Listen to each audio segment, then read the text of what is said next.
bought me and bought me with his redeeming blood. He loved me ere I knew him, and all my love is to him. He plunged me to victory beneath the cleansing flood.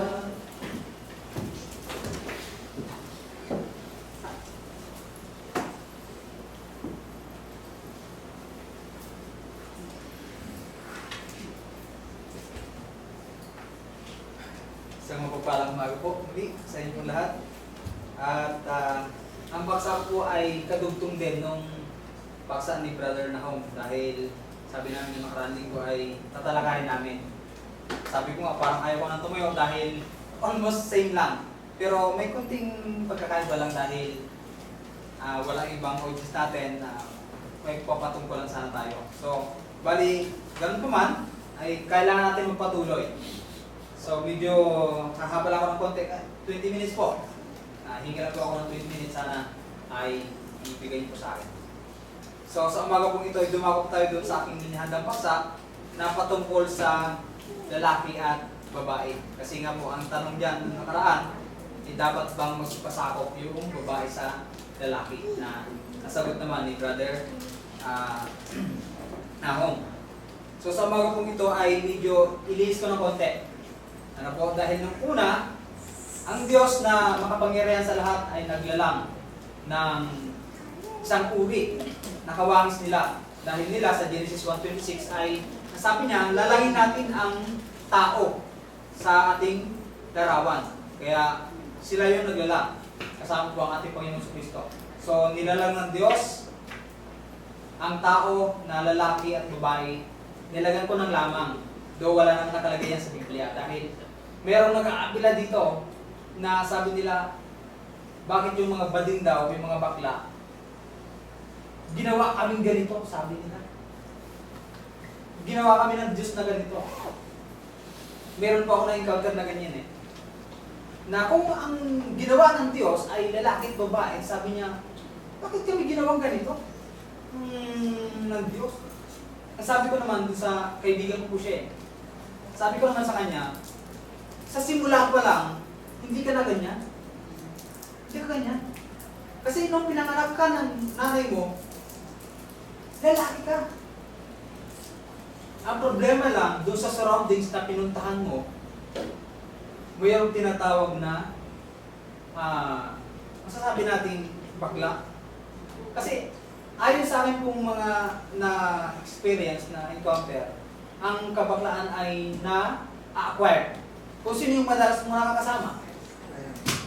Ano po? Yung madalas natin nakakasama. Yun yung ating minsan nagagaya. Pero ang tanong dyan, paano natin maiinganyo o mababago kung hindi tayo makikisama sa kanila, kung hindi tayo, ang sabi nga ng Apostol Pablo sa kanyang sulat, nakisama ako sa mga mabababa para mahikayat yung mga mabababa. Nagsama ako sa mga mahihirap upang mahikayat ko mga mahihirap, sabi ng Apostol Pablo. Pero sa ganitong paraan, paano natin sila mahikayat? Paano natin sila masabi na mali yung kanilang ginagawa? So, through prayer pa rin po. Kailangan sa palakas na pananampalataya. So, ang nilikha ng Diyos, lagi natin tatandaan na lalaki at babae lamang. Walang tumboy, wala pong tinatawag na bakla. Dahil yung kabaklaan o yung kasamaan ng kasalanan niyan ay nakatala sa Genesis 1:19, 1-8, 1-8 ng Genesis po. Ganito yung ginawa po ng tinatawag na Sodoma at Gomora. Kaya po winasak o ginunaw ng Diyos ang Sodoma at Gomora dahil sa kabaklaan o dahil sa kasamaan. Basahin ko lang po saglit dito sa Genesis chapter 19:1 hanggang 8. Sabi po, ganito. At nagsidating ang dalawang anghel sa Sodoma na nagtatakip silim. At si Lot ay nakaupo sa pinto ang bayan ng Sodoma. At sila ay nakaupo sa pinto ang bayan ng Sodoma At sila nakita ni Lot. At nagtindig upang salubungin sila at iniyukod ang kaniyang mukha sa lupa doon. So binatid niya yung dalawang anghel.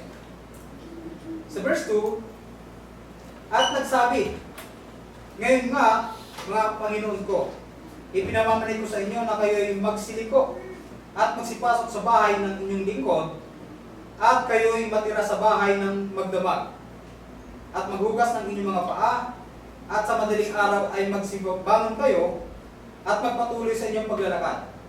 At kanila sinabi, hindi, kundi sa lansangan kami mananahan sa buong magdamag. At kaniyang pinakapilit sila at sila'y nagsiliko at nagsipasok sa kaniyang bahay. At sila'y kaniyang pinagandaan at ipinagluto ng tinapay na walang libadura at nagsikain. Ito na yung pangyayari. Sa verse 4, datapwat, bago magsihiga, ang bahay ay kinulong ng mga tao. So pinalibutan ng mga tao sa yung bahay ni Lot. Ang sabi diyan,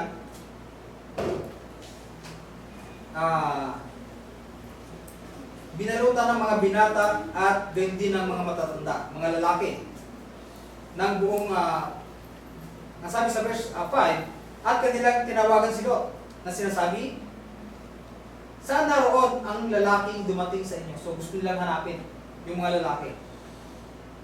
Ilabas mo sila sa amin upang kilalanin namin sila.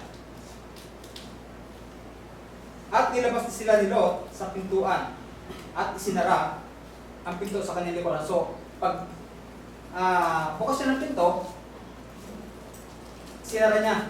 So, nandun pa rin siya sa likod ng pintuan. Ang sabi niya, sinabi niya, ipinamamanig ko sa inyo, mga kapatid ko, na huwag kayong gumawa ng ganyang kasamaan. O huwag mong gawin ng kasamaan ang aking bisita ng mga lalaki. Ang sabi niya, sa 8, narito ngayon, may dalawa akong anak na babae na hindi nakakilala ng lalaki. Ipinamamanig ko sa inyo na sila'y aking ilalabas at gawin ninyo sa kanila ang magalingin ninyo sa inyong paningin. Huwag lamang ninyong gawan ng anuman ang mga lalaking ito, yamang sila'y nangasa silong ng aking bubungan. So, handang i-offer ni Lot yung kanyang mga anak na lalaki, mga babae upang huwag lang magalaw yung kanyang bisita. At sinabi nila, umurong ka, at sinabi pa nila, ang taong ito'y naparito, o yung mga taong bisita na mga anghel, upang makipamayan. At ibig na niyang maging hukom, ngayon nga'y gagawan ka namin ng lalong masama kaysa kanila. At kanilang ipinagtulakan ang lalaking si Lot at nagsilapit upang sirain ang pintuan. So, ganun katindi yung kagustuhan nilang makuha yung tinatawag na dalawang lalaki.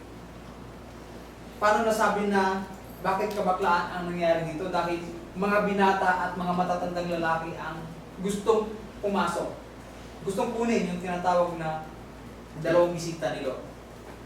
So, ang kasamaan na itinala sa banal na kasulatan ay nakalagay dito sa 18:20 ng Genesis. Ang sabi dito, at sinabi ng Panginoon,